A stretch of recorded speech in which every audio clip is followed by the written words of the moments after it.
Hi, I'm Kristen Lowe, and I'm going to go through with you Google for Beginners. This is just a very basic walkthrough of the Google Drive setup. I have a checklist over here that I'm going to walk you through. First on the checklist is how to even get to Google. You will use your username that you use for Yorktown, and then followed by @yorktown.k12.in.us to sign in, and then your school password. Here's what I'm talking about. You can open up Chrome, you can open up Safari, it doesn't matter. And you just go to google.com. Up in the top right corner, it shows my picture because I'm signed in. If you are not signed in, it will just come up and say sign in. Then you can sign in and enter your Yorktown username followed by the email address. Then it'll ask you for your password.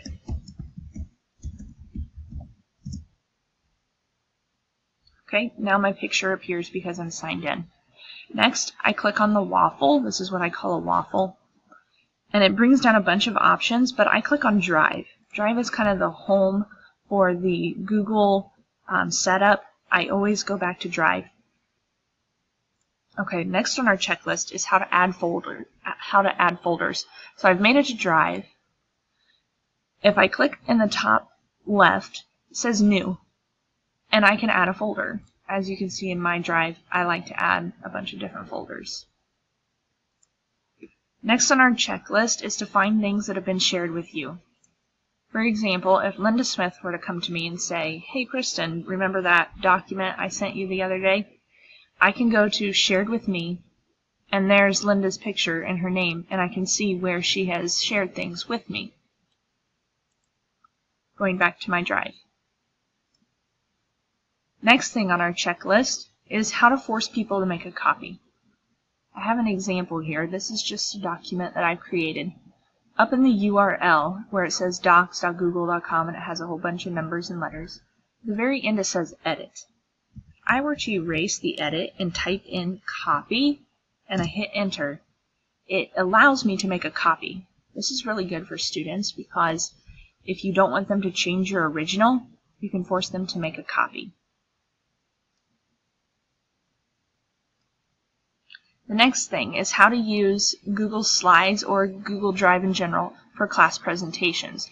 I like to use Google Slides when I give a presentation in front of my students and I want them to ask questions, but maybe they're too shy or they get off topic. So what I would like for them to do sometimes is type in the questions and then they come to me so that way I can answer them on my own time.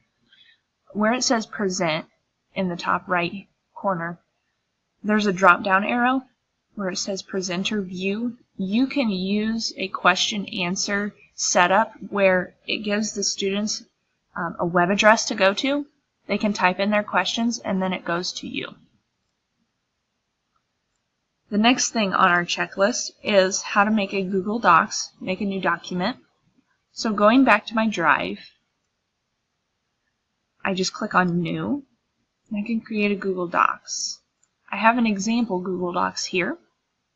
After you make the new document, I wanted to show you how to add an external link. For example, if this were notes for your students and you wanted them to watch a video, you could add an external link by going to the external link, like if I wanted my students to watch this video on the Magic Kingdom.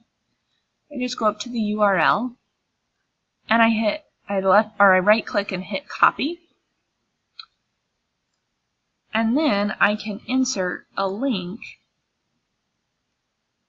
paste, and let's say I want that to be titled Magic Kingdom.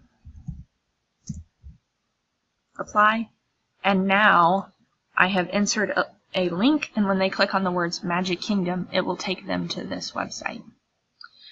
You could also just simply copy and paste like I have done here where it says Google. I obviously just hit copy and paste, and it will still submit the external link for my students to go to that website. I would like to teach you how to share a document with someone. And this can be kind of tricky, but up in the top right, it'll say share. And when I hover over that, right now it says private, only to me. If I click share, I can either type in people's email addresses and it gets sent to them, or I can click get shareable link. And this is what I like to do in my classroom. I can select where anyone at Yorktown Community Schools can view this presentation, can comment, or can edit. Let's say I want my kids just to be able to view this, but I don't want them to change it. They also won't be able to add anything new, so you do have to be careful. I can copy this link, I can hit done, and then wherever I paste that link, like maybe on Canvas, then my students can access this document.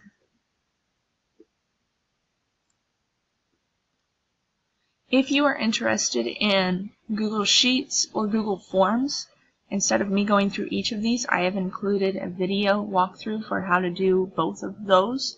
But I wanted to make sure that you got the basics of Google Docs and Google Sheets, or I'm sorry, in Google Slides. This is Google Slides. And then one last thing, I would like to show you where all of this is located on Canvas, to where you can add this to your modules on Canvas. So I just have an example here. You always have the option to add assignments to your modules. And if I were to add an assignment, okay, there will be this option for a blue arrow. It says More External Tools. Right there, Google Apps. And I can select anything that I would like to add to this assignment. I can embed it, I can link it. Let's imagine I want to embed it. All I have to do is click Save.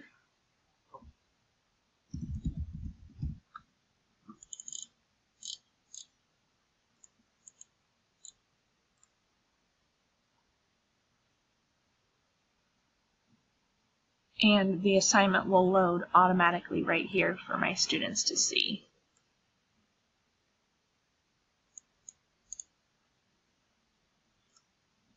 Okay, that is all that I would like to show you about Google.